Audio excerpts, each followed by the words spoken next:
આગળ વાત કરીશું સુરેન્દ્રનગરની તો સુરેન્દ્રનગરના વઢવાણ રેલવે સ્ટેશન પાછળ આગ લાગવાની ઘટના સામે આવી છે।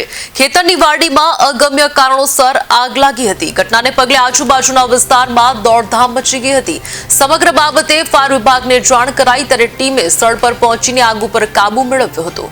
જગ્યાએ બીજીવીસીએલની હેવી લાઇન હોવાથી તકેદારીના ભાગરૂપે વીજ પુરવઠો તાત્કાલિક અસરથી બંધ કરી દેવાયો હતો। આગ લાગવાનું કારણ હજી સુધી અકબંધ છે।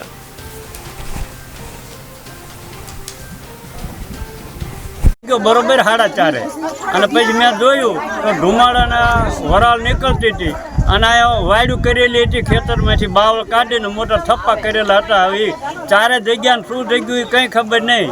પછી બહાર નીકળ્યા એટલે અહીંથી રહેવાતું નહોતું। અહીંથી ઓલું છેલ્લું ઘર રહ્યું અહીંયા ઊભું નહોતું રહેવાતું, એટલી વરાળ નીકળતી હતી।